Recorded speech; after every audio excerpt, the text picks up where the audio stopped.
Hey y'all, I'm Carrie. I'm MawMaw. And this is Monstrous.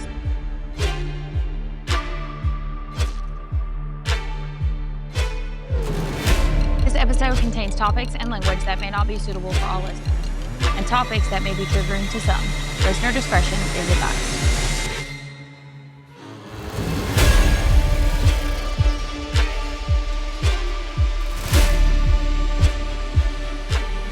Imagine a quiet Scottish town, tucked into the misty, moss-covered folds of Renfrewshire. It's the late 17th century. There's a sound to this place worth noting, not the modern hum of traffic or the clink of glass, but the slow, insistent life of a village held together by habit and weather. Church bells mark the hour, dogs slanking under low eaves. The road is a ribbon of packed mud and puddles that catch the gray sky. Peat fires cough from low chimneys, and when the wind comes down off the hills, it carries a salt tang and the thin, persistent tang of iron from the smithy. At dusk, the town compresses. Shutters are latched. Horses stomp in the stalls, and the streets empty, save for a single lantern swinging like a tired eye. In that hush, rumor moves faster than the sheriff. A whisper, the quick passing of a child, a sack drops too loudly. Small things look larger there, and fears keep good company with daily chores. The air is thick with the chill of early spring. Smoke rises from low stone chimneys, and the rhythm of life is slow, predictable. Women carry baskets to market stalls. Children dart between cobblestones, and neighbors linger by wells to trade gossip. The smell of peat fires mingles with the earthy scent of damp, narrow streets. To an outsider, Paisley in 1697 might have looked peaceful, even ordinary, but just beneath the surface, a shadow of suspicion and fear was waiting. A shadow that would not only consume a community, but also leave a scar that time itself would struggle to heal. Paisley in 1697 was not the bustling industrial town it would later become. It was a modest settlement, its abbey dominating the skyline with cottages clustered along narrow, muddy streets. The river cart ran through, providing water, and with it, smells of fish, tannery waste, and smoke drifting from peat fires. Life was simple and hard. People woke with the sun, worked fields or looms, and traded goods in the market square where vendors shouted out the prices of salted fish, barley, and wood. Children darted between stalls, chasing dogs and each other through the muck. By night, the streets were unlit, lit only by the glow of hearth spilling from doorways or the rare flicker of a lantern. Shadows stretched long, and superstition filled the gaps left by silence. Neighbors leaned over garden fences to share gossip. Wasn't it strange that old Margaret's cow gave milk when everyone else's had dried up in winter? Did you hear how John Reed muttered to himself when no one was listening? Most families owned little more than the clothes on their backs, a pot for cooking, and a straw bed. Winter was brutal, bringing hunger and frostbite, and death was always near, from illness, accident, or childbirth. The fragility of life meant people looked for explanations anywhere they could find them. If a misfortune struck, it wasn't just chance. It was the result of someone's malice, someone's spell. In that context, the ideas of witches wasn't wild or supernatural. It was the most logical explanation available. And we must appreciate the closeness of this existence. This was a place where people lived on top of each other. The average house in Paisley was low, single-story stone structure with a communal water source and open drainage running right through the streets. There was no real privacy. Illnesses were shared as quickly as secrets. Smells were inescapable, and strangers, even those from the next village, were immediately conspicuous. It was this atmosphere of relentless proximity, suspicion didn't have to travel far. It was already in the air, mixing with the damp peat smoke, waiting only for a voice to give it direction. In late 17th century Scotland, witchcraft wasn't a distant fear or a campfire story. It was a living, breathing threat in the minds of ordinary people. Imagine being a farmer who wakes up to find the family cow unable to stand. To us, it might be sickness, but in Paisley, it was the work of a witch. People believed witches could steal milk right from the udder, sour butter in the churn, or even make hens stop laying with a muttered curse. Even crops weren't safe. If the barley rotted in the field or frost killed the potatoes, it wasn't seen as bad weather. Someone had called misfortune down on you. Seafarers were especially wary. Fishing villages whispered that witches raised storms with knots tied in a rope. Untie one knot and a breeze would come. Untie the second and the seas would rise. Lose the third and a tempest would destroy ships. Sailors sometimes carried iron nails in their pockets to ward off this kind of magic. Mothers, too, had their own fears. They spoke of witches who could steal the breath of infants and who sent fairy sickness into children that left them wasting away with no explanation. This wasn't just folklore. It shaped the courts, the churches, and even family relationships. If a baby died or someone fell mysteriously ill, people looked for the witch in their midst. And that's why accusations cut so deeply. They weren't abstract. They were tied to the hardships of everyday life. Damn. This is not just a historical account episode. It's a true crime story as well. One where the crime is the accusation itself. And it's just in time for spooky season. We're going to expose a community's descent into a madness far more terrifying than any supernatural force. So on Monday, we did the Salem witch trials. So while there, it has become a cautionary tale that's taught in classrooms. Contrast to that, Paisley's tragedy ended with a brutal finality that marked the end of an entire era. Dang. The final mass execution for witchcraft in Eastern Europe. Today, we're not just going to be telling you a story. We're stepping back in time to understand how a perfect storm of religious fervor, devastating poverty, social anxiety, and sheer terror could lead to an act of unspeakable cruelty.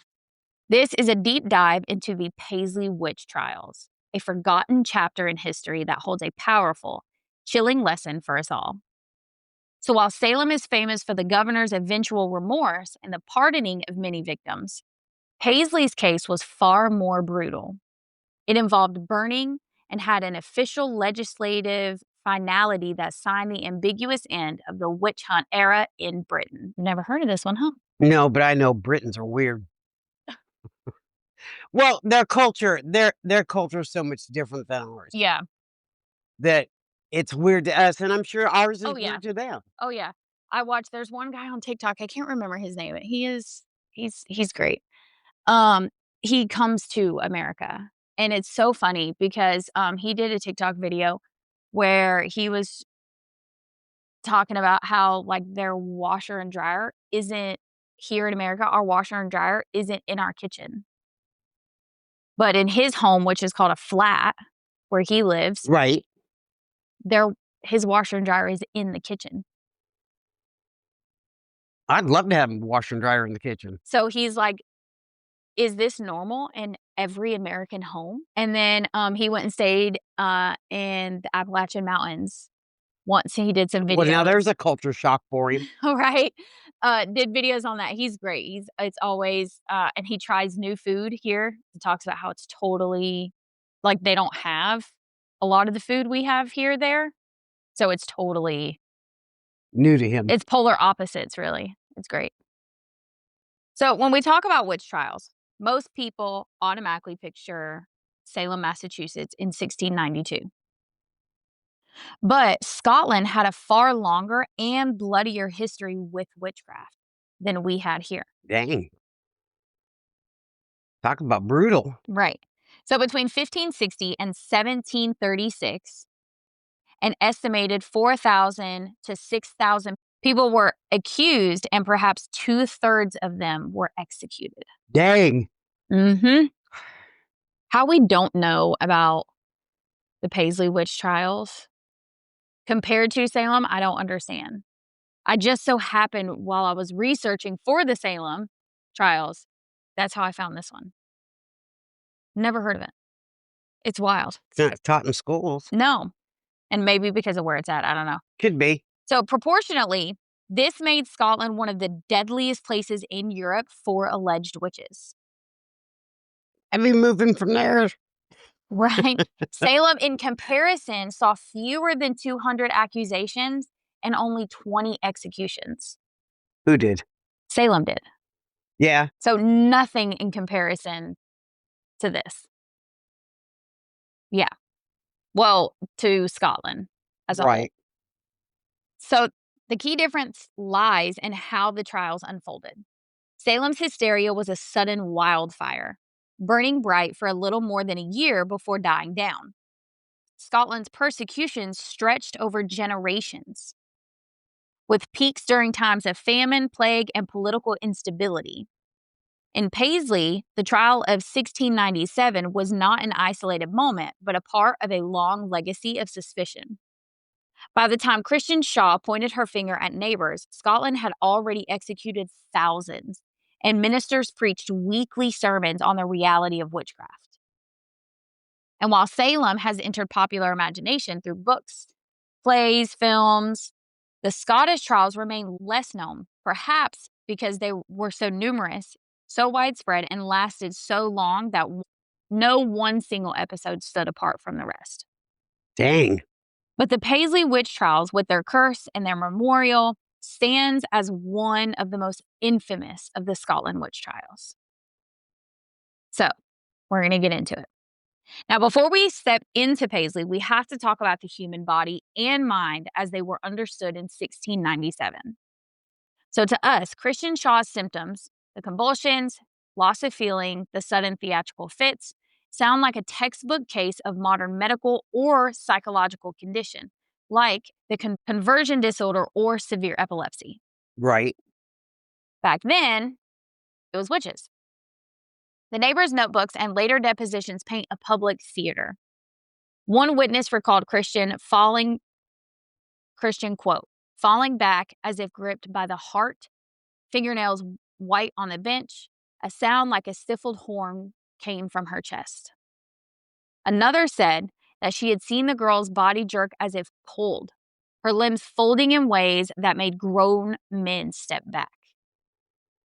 People swore that Christian spewed odd objects in the fits: pins, tufts of hair, a small scrap of wool, items that seemed to local eyes to be the product of malice rather than medicine.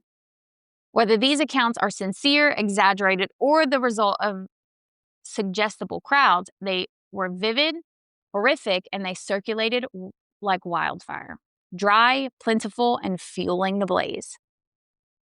But for the physicians of the time, the world was governed by the theory of four humors. An imbalance could cause illness, and a complete, violent collapse of the body was often seen as something beyond the natural world.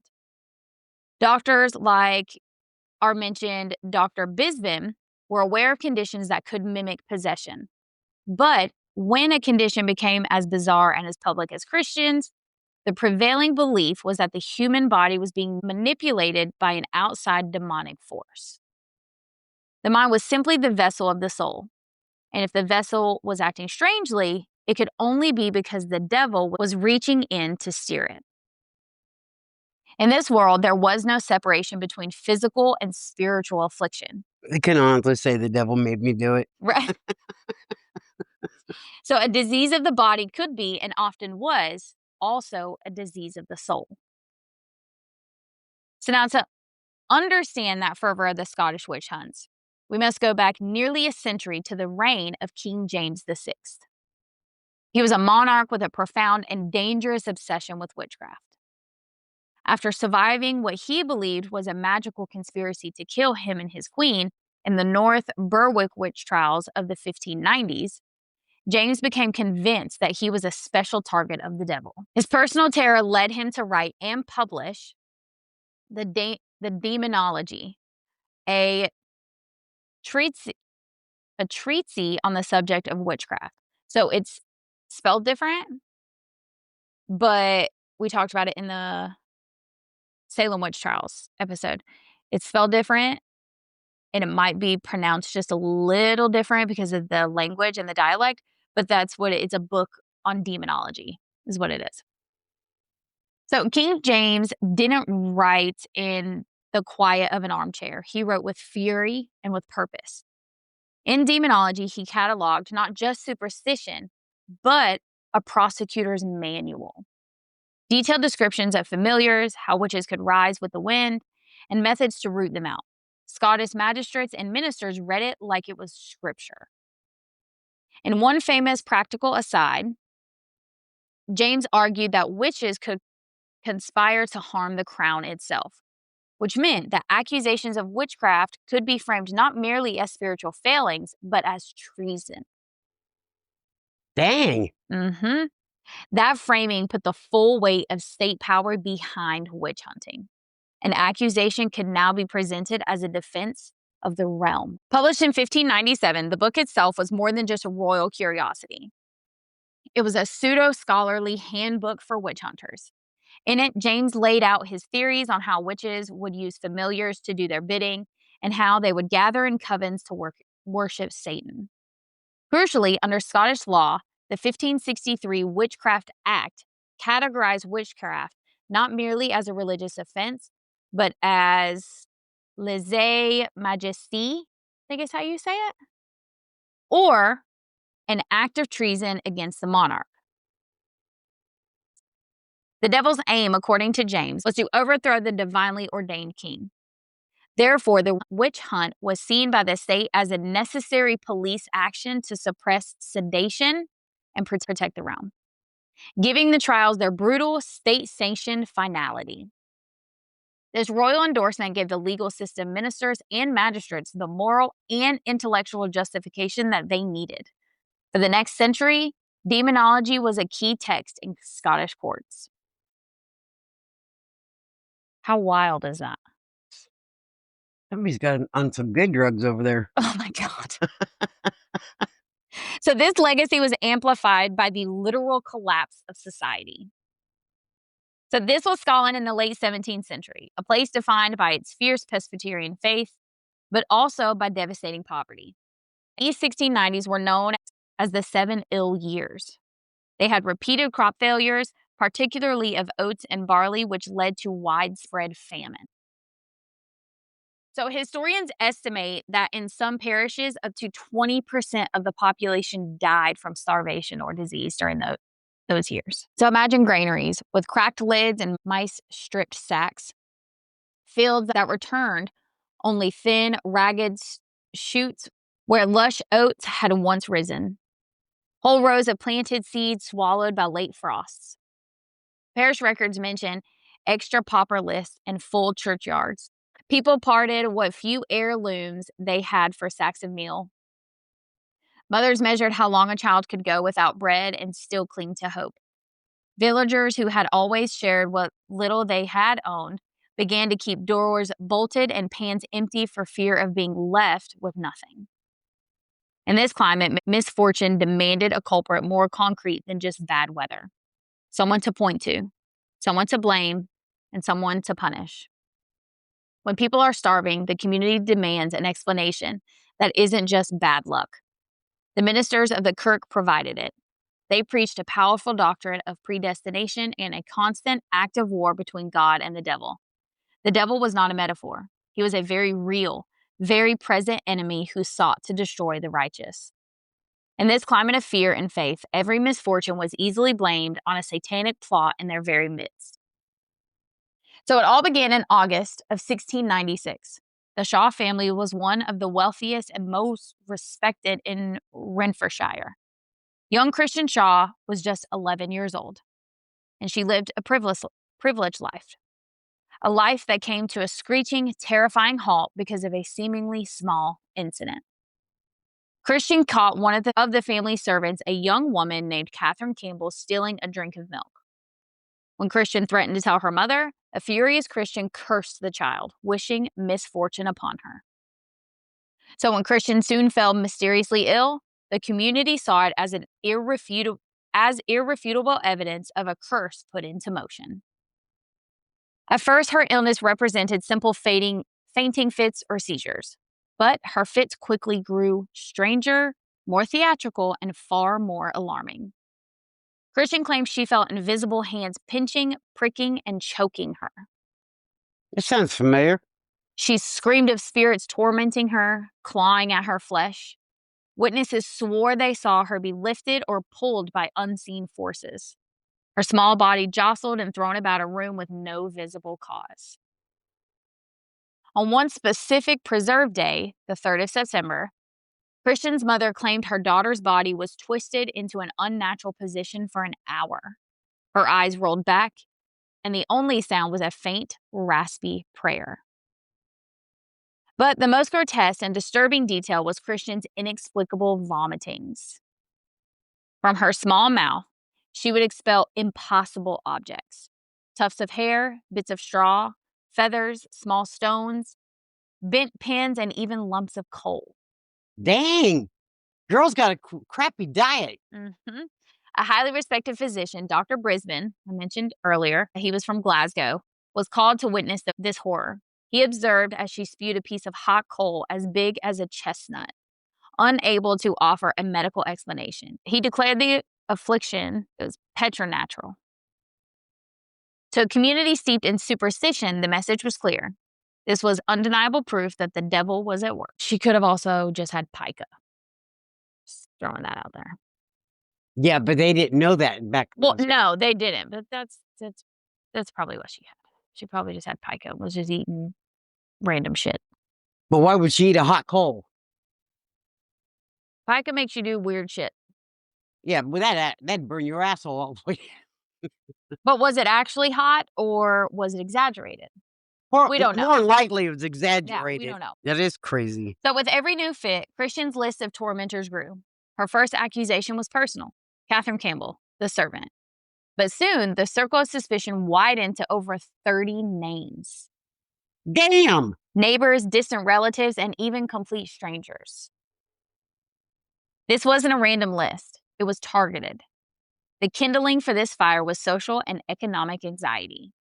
The accused were almost exclusively women, often elderly, poor, or widowed, people already on the fringes. Among those caught in the net was Agnes Naismith, an elderly woman known as a solitary figure with a sharp tongue. She was an easy target. Before the trial, Agnes had a simple human life. She had lost her husband during the Civil Wars and relied on selling small knitted goods for income. When her neighbor's cow fell ill, they remembered a harsh word Agnes had given them years ago, and it was all the proof they needed. Her past grievances were reinterpreted as evidence of a demonic pact. Also accused was Margaret Fulton, a beggar and a mentally unhinged woman with no one to defend her. She reportedly went mad in prison, muttering incoherently about visiting Elfland and the body of the fairies. A fantastical testimony the court took as proof of her consorting with the supernatural. Or she was just mentally ill. The accusations had also swept up the Weavers, John and James Lindsay. They were targeted after John had a bitter documented disagreement with Christian's family, the wealthy Shaws, over the cost and quality of a piece of cloth. This hints at a darker motive, a self-serving purge that benefited the powerful at the expense of the weak. And finally, there was John Reed, a devout weaver from a neighboring town, tragically swept up in these accusations. Knowing his fate and unable to bear the prison conditions, he tragically took his own life by hanging himself with a rope before he could face the courts. The 6 who faced execution in Paisley weren't strangers to their community. Each had a name, a face, and a history that stretched through the muddy streets and small cottages of the town. Agnes Naismith, the oldest, was already marked by suspicion. Like I said, she was widowed, outspoken, and past her prime. She didn't fit neatly into the role society had allowed women. Old age itself was enough to draw whispers. If you were poor and lived long, people wondered what bargains you had struck. John Lindsay was just a boy. He was around 11 or 12, too young to understand the full weight of the accusations, but old enough to be swept up by them. Children weren't spared when fear took hold. He likely sat through interrogations, terrified, unsure of why the adults around him insisted he name names. Margaret Lang and Margaret Fulton were women in their 30s, both part of Paisley's working poor. They would have known hardship intimately. Too much familiarity with herbs or too many quarrels with neighbors could have put them on the wrong side of suspicion. Catherine Campbell was rumored to have been outspoken, possibly a woman who talked back when she shouldn't have, and an patriarchal society that was dangerous. And John Reed, like the other, was also a familiar face, someone whose presence in the town would have been unremarkable until the moment he was accused. Together, these six formed a cross-section of the vulnerable, old, young, poor, female, and outsider in one way or another. When the community turned on them, it wasn't because of who they were, but because they fit the mold of who witches were supposed to be. The ministers of the Paisley Kirk were the engine of this fire. They interpreted Christians' condition as proof that the devil was actively working through witches in their midst. Sermons warned of hidden evil and public fasts were held, giving immense spiritual weight to the children's words. The result was that the community began watching one another more closely than ever. Old grudges became deadly. A neighbor's odd glance, a servant's absence, any anomaly became evidence of complicity with Satan. Fear was no longer personal. It was communal, contagious, and deadly.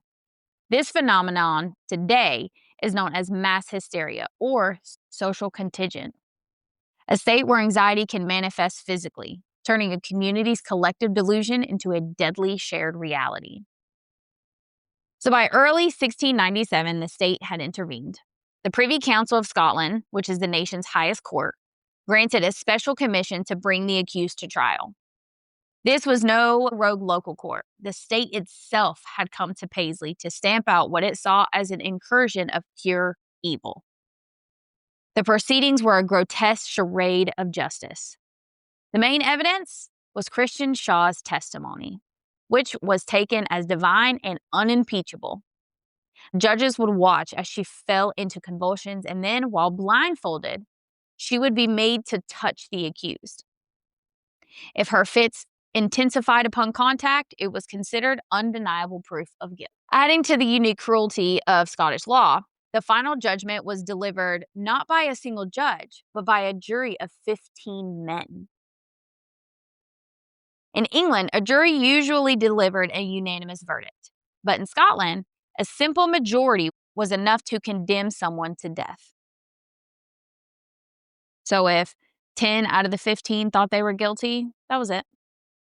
You're guilty. You're going to die. So the structural detail meant the guilt was widely distributed. The justice was not the fault of one zealot, but of a majority of neighbors. The community essentially judged and executed itself, making the final burning feel less like state enforcement and more like a mass communal act of self-destruction. But the evidence that sealed their fate came from brutal torture methods sanctioned by the court. What's justice without a little bit of torture? You know. I don't know. There's a few people I'd like to torture. Just saying. So the witch prickers, which we talked about in the Salem episode, that had been hired by the court profited from this hysteria as well, just like in Salem. So these prickers arrived with instruments and a solemn face.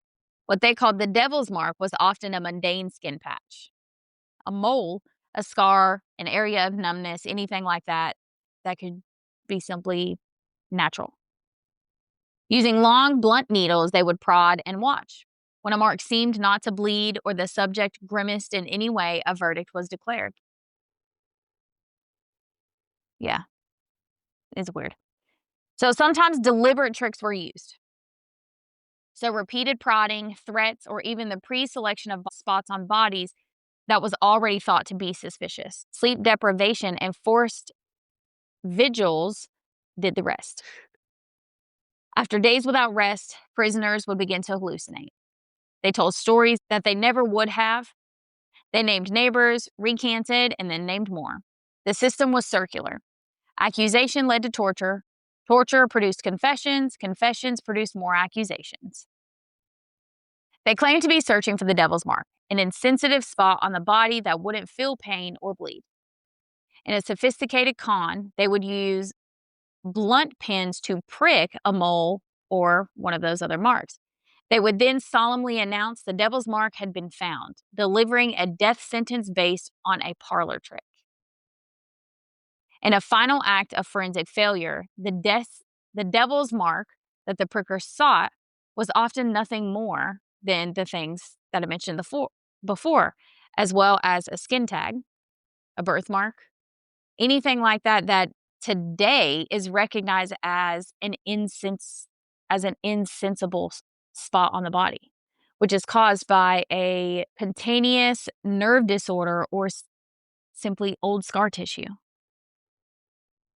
Because if you have a skin tag, like you know it's there, but there's no feeling there. Moles typically don't have feeling, so they use that to be able to say, "Oh, you have a witch's mark." Yep. Well, Debbie would pass the test because you just touch her in the wrong spot with her fibromyalgia. Yeah. So the accused were also subject to days of agonizing sleep deprivation.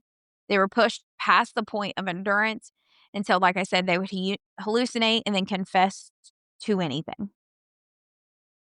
These confessions included consorting with the devil, flying through the air, or plotting to harm Christian Shaw herself. This was a classic example of coercion. Under modern law, any confession contained through this duress would be immediately inadmissible hearsay. The legal framework here was a trap. You denied the charges and you were lying. Confessed and you sealed your fate and were forced to name names, fueling the hysteria.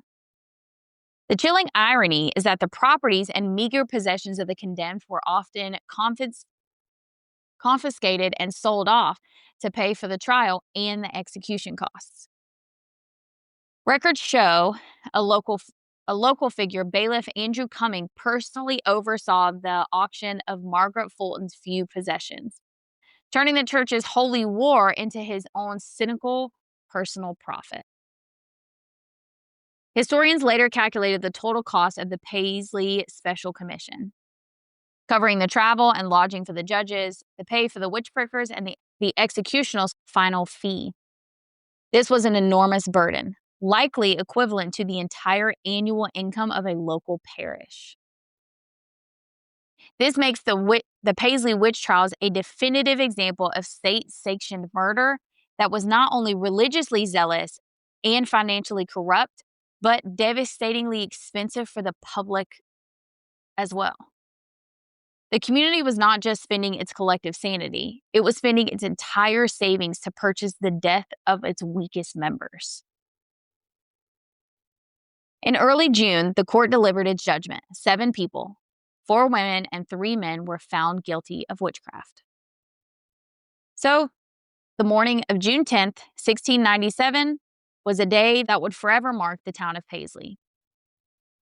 The 6 surviving condemned individuals were led to Gallow Green, a hill outside of Paisley where the crowd had gathered. As the condemned were marched through the streets, many townspeople performed a simple superstition, turning their pockets inside out to protect themselves from the witch's final malignant gaze. The execution process began, forcing the town to look at the people that they had sentenced. First in line was Agnes Naismith, once a spinner of yarn, now a widow living alone on the edge of town. She kept to herself, mending nets and trading a bit of wool for bread. People remembered her saying sharp things in market rows, and in a culture that prizes obedience, a tongue like hers became a liability. Her independence read like guilt. Stumbling behind her was Margaret Fulton. Thin, trembling, a woman many in Paisley crossed the street to avoid. She had no kin to stand for her, and no roof warm enough for winter. Hunger carved hollows in her cheeks, and she was accused not for malice, but for being visible in a town desperate to explain misfortune. Next was Margaret Lang, a woman with healer hands who once sought out for her salves and teas, but in famine years, her remedies became suspect. When Christian pointed to her, the herbs in her basket became poisons in the court's imagination. Neighbors who once came quietly to her door with fevers or rashes now whispered that she brewed not cures, but curses. A sprig of rosemary became evidence in sorcery. A jar of dried foxglove became a pact with the devil. Margaret had no husband to shield her, no wealth to buy her silence. All she had were her remedies, and in the courtroom, those remedies were twisted into proof of witchcraft. These women were followed by the Weavers, John and James Lindsay. whose livelihoods were tied to cloth and contract. John had argued publicly with the Shaw family about a poor quality piece of cloth. In a town where reputation was currency, that argument became a stain. When the Shaws needed scapegoats, they could point to a shopkeeper who they had quarreled with and called it evidence.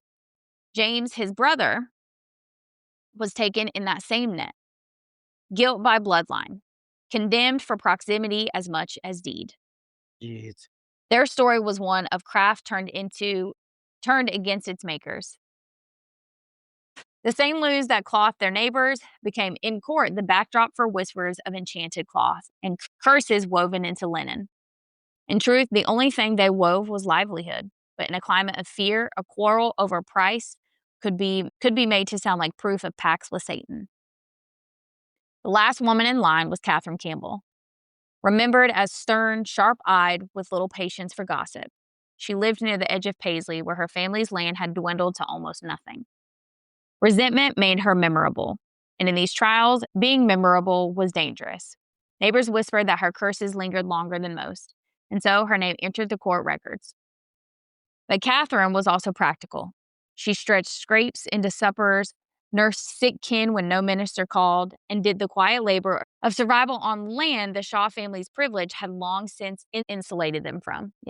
When Christians' accusations reached her door, the memory of a snapped word at market or a furrowed brow in church was all it took to transform her into a villain.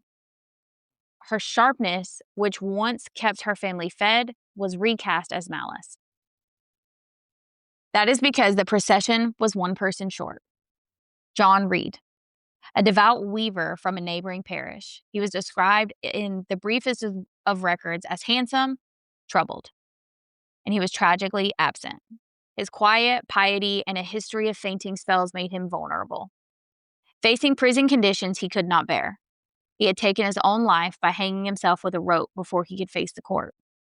Reed's story, and perhaps the most tragic, a man whose faith was steady, whose health betrayed him, and whose end was a desperate attempt to seize control over a fate already decided.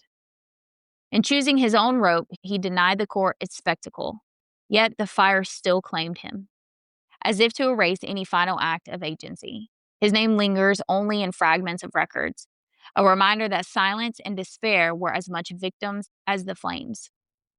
Even in death, his body was condemned and would be burned with the others.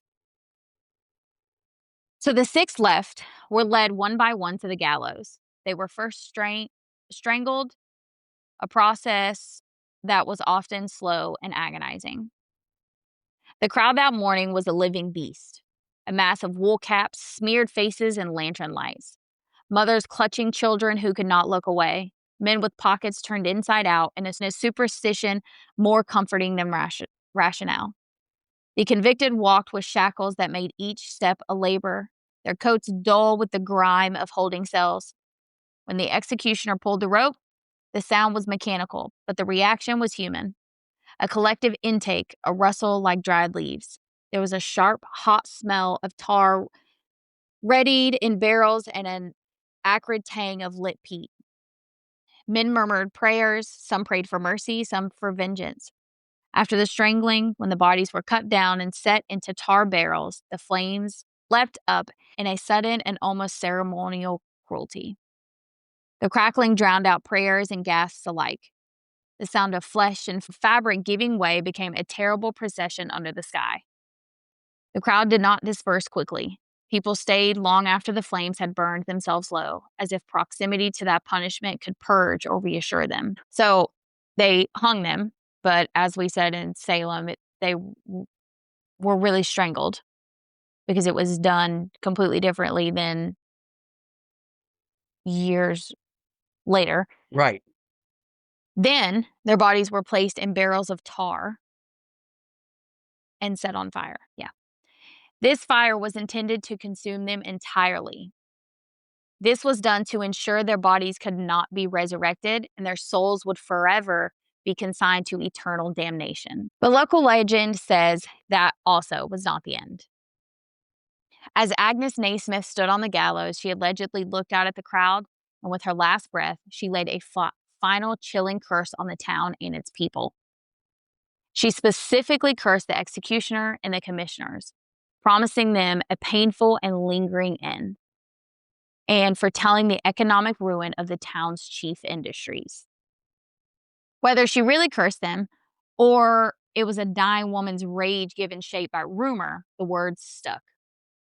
And in the decades after, any brewer fire, any failed crop, or factory closure drew a mourner's finger back toward those gallows and the memory of Agnes's voice. Mill owners who lost contracts blamed the curse. Town councils that mismangled funds were said to have felt the tightening. In truth, though, Paisley faced the same economic pressures as any textile town: competition, changing markets, and technological disruption. Yet the curse gave a human face to what would otherwise be complex, impersonal forces. Now, by the 19th and 20th centuries, families would still murmur about Agnes's day as they closed a failing loom. Written local histories collected those anecdotes as if they were part of the town's moral ledger, a ledger with vivid ink and a stain that would never lift.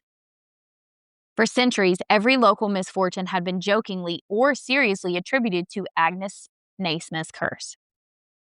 So the ashes of those that were condemned were then buried at the spot where they had died. They then placed a large horseshoe over their grave. Like they did in Salem. Supposedly to keep the spirits from returning to haunt the town. That horseshoe itself went missing in the 1960s. A disappearance that some in the town still claim is the reason for Paisley's economic struggles today. The horseshoe's vanishing made good fuel for the late-night storytellers. Teenagers dared each other to visit the witch's stone at midnight. A small clutch of local retirees swore they'd once heard the hooves of a phantom horse on a night when no horse could be seen. People who walked Gallow Green in autumn tell of a sudden cold that seems to have its own taste, metallic and old. And some swear they have smelled peat and tar where no fire could have been lit for decades. So whether you call it residual grief, suggestion, or genuine haunting, these stories perform a social work. They keep the memory alive and remind a town that what was done cannot be entirely undone. It's the kind of folklore that blurs the line between guilt and memorial, a living town carrying a nocturnal whisper of what it paid for its peace. The disappearance of the horseshoe remains an unsolved local mystery. Was it stolen as a relic, or was it an intentional ritualistic removal, perhaps by someone intending to, or believing that they could break the curse Agnes Naismith had laid on the town and freeing her spirit along with the spirit of the others? Nobody knows. That's kind of creepy to think about. Right, this horseshoe just vanished. That's probably teenagers. Probably. The most haunting part of this story, though, is not the tragedy of the condemned, but the prosperity of the accuser. So after the execution, Christian Shaw's fit ceased entirely. She went on to live a remarkably successful life. She became an entrepreneur and one of the founders of the Scottish textile industry. She founded a company and developed a distinct fine thread known as Bargarian thread, named after her family's estate. Never heard of it. Yeah, I haven't either, so hopefully I said it right. It's probably something that's over in Europe. Probably. So the chilling irony is inescapable. Christian built her considerable wealth using thread, a common symbolic tool in witchcraft accusations. Yeah, first. The very image of a spindle or a tangled knot had sent women like Agnes and Margaret to their deaths, yet it became the foundation of Christian's fortune. Every coin she earned, every spool of thread she sold, carried with it the memory of 7 lives that had been extinguished. Her prosperity was not just financial, it was a public vindication. The community that had once gathered to watch bodies burn now applauded her success, as if the pyre itself had purified her. You need to be slapped. In the silence of her later years, one wonders whether Christian ever heard the voices of those that she had condemned. A sharp-tongued widow, a trembling beggar, a healer with her herbs, a weaver with his debts, or whether she simply spun her thread tighter, weaving their absence into the very fabric of Scotland's industry.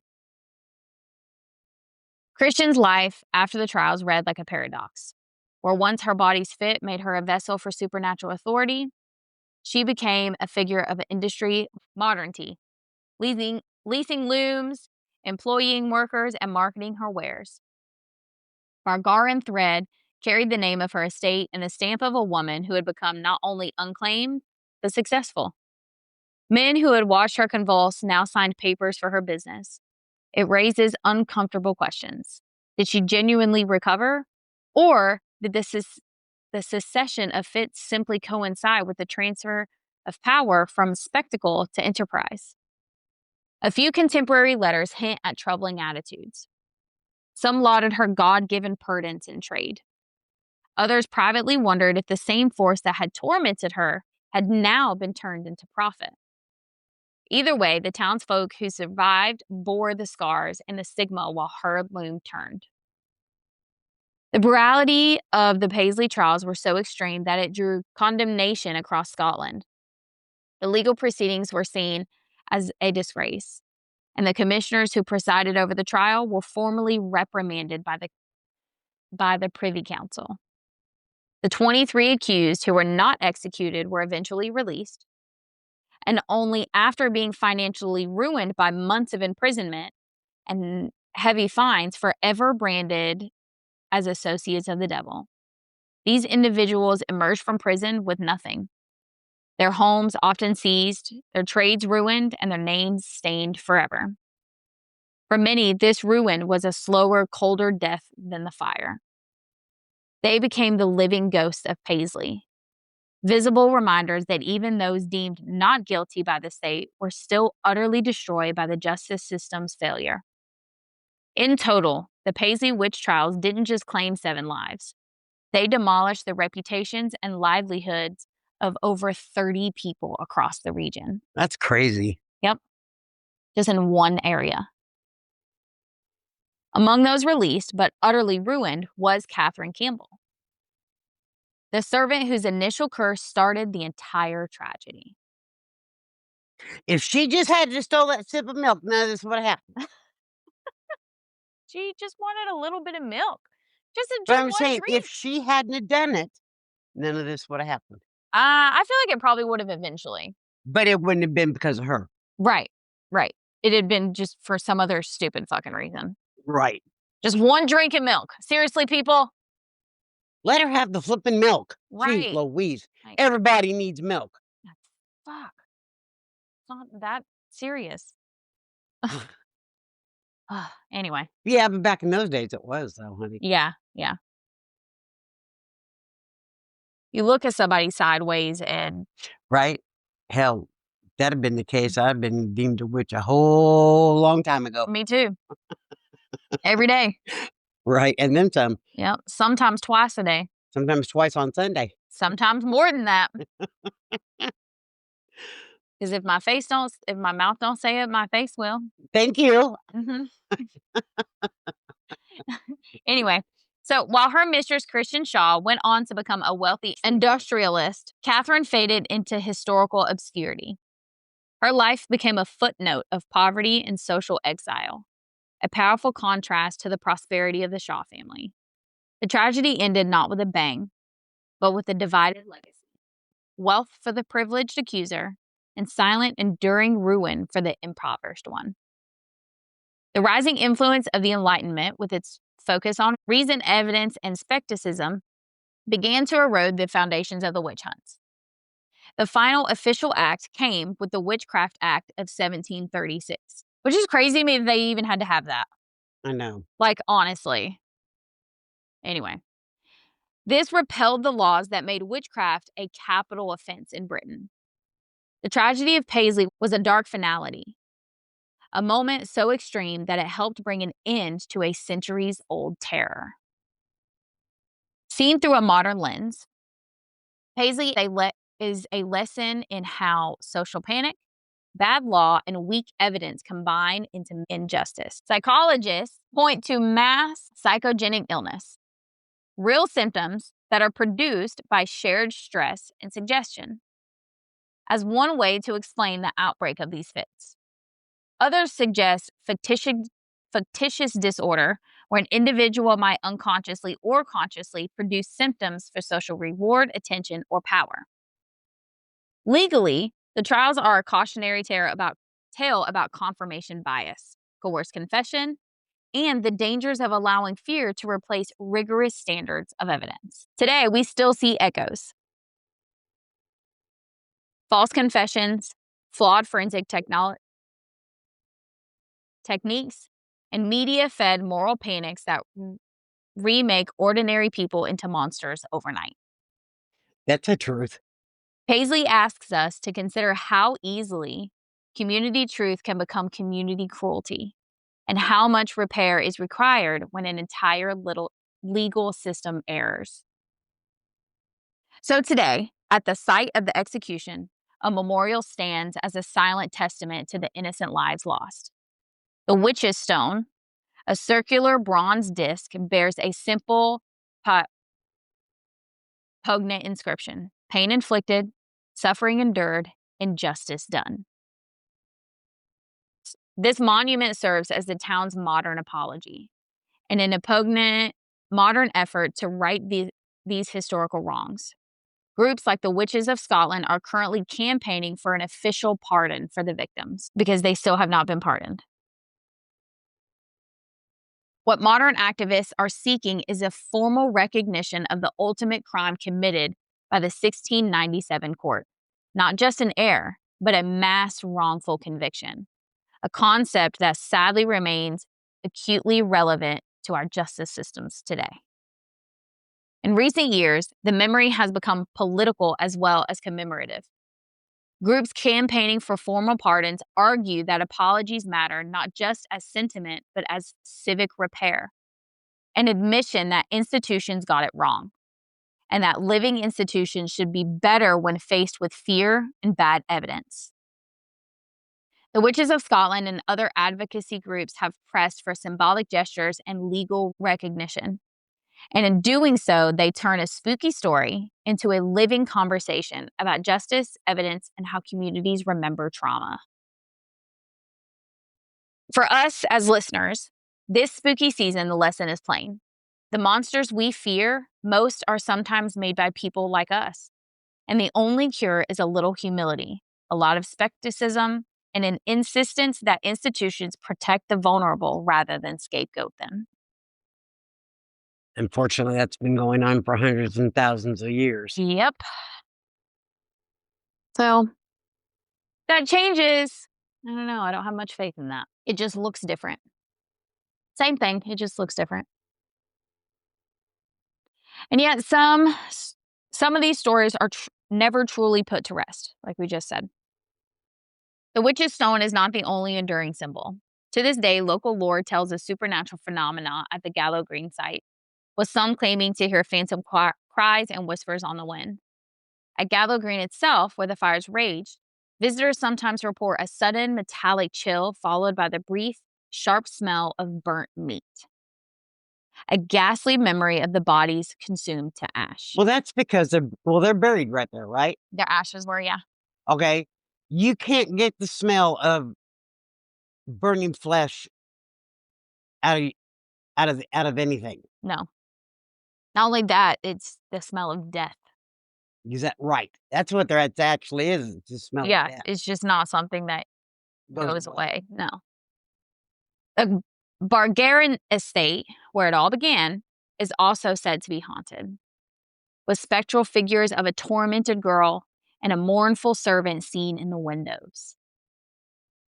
Witnesses have reported smelling the sharp scent of burning tar and peat near the grounds, a chilling sensory echo of the execution. And so all of this leaves us with a final chilling question. What really happened to Christian Shaw's mind? Did her psychological or neurological condition truly abate after her executions? Or did the trauma she witnessed, the 7 lives of her accusations destroyed, simply break her mind to the point where her symptoms were replaced with a more silent, hidden condition. Some psychologists today might suggest that she suffered from a fictitious disorder or that she knowingly embraced the power that her fits gave her.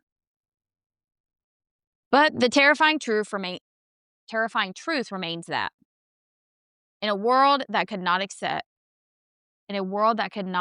a medical explanation, a community chose a horrifying spiritual one. The result was not a curse, but a stain on history and a haunting reminder of the true cost of unchecked fear. The final chilling horror of Paisley is that the greatest testament to this tragedy is not the witch's stone, but the wealth and success of the Bulgarian Thread Company, a business literally founded by the fiery deaths of innocents. And that's the Paisley witch trials. That was some crazy people. Mm-hmm. Yep. And it was one girl did all of that. Little brat needed her butt busted. Right. Whereas in Salem, it was Several. several. Yeah, several girls. Mm-hmm. And far less people. Oh, yeah. Yep. How we don't know about the Paisley trials, I don't know. That was wild. Right. And she just could have had epilepsy. Yep. But epilepsy never, see, the thing is, though, epilepsy never goes away. No. And they didn't have medication for it back in And those as days. far as they know, it went away. Maybe it didn't actually go away. Maybe because, medical advances happen. No, it never goes away. Well, no, it can be doesn't go controlled with away. medicine. Yeah, that's what I bet. But back then, they didn't have that. Or maybe she was a witch. Never thought of that. Mm-hmm. Just slap her and get it over with. You're so funny. Okay. That's all we got. You have any final thought? These people be crazy. All right, guys. I think Mandy will be back on Monday. Yay! No, I'm kidding. I've enjoyed this. Don't get me wrong, but I like listening to the girls better. But yeah, I think she'll be back on Monday. I believe that's the plan for her to be back on Monday. She won't be here back on Monday, but she'll be back on the podcast Monday. That's the plan. So I'm confused. she'll still be there. How are you going to do it? Virtually? Okay. Well, I don't know nothing about this stuff. Yeah, we'll record it virtually because she won't be here because she's still there dealing with some of that mess. Yeah, some of that stuff that's going on. Hopefully she'll be back here. This might give her a nice break too. Right. Doing the podcast with you. Yeah. So yeah, she'll be back on Monday. That's the plan. It'll be a good one. So make sure you come back on Monday. I believe that'll be another one where Mandy and I take turns. That'll be fun. That was kind of fun. Yeah. Yep. That one's a Monday. So make sure you come back for that one. Did that one already come out that we took turns? Yeah. So I can say it? Yeah. The lakes, the haunted lakes. Mm-hmm. That was fun. Yep. That was fun. Yeah, we've got a couple of those that are like that. They're fun to switch it up sometimes. Oh, it's always fun to switch stuff up. You know that. Yep. I've taught you that all your life. So yeah, that one is Monday. Mandy should be back with your Mandy's voice. Don't forget to subscribe so you get notifications, hit your bell, all of that.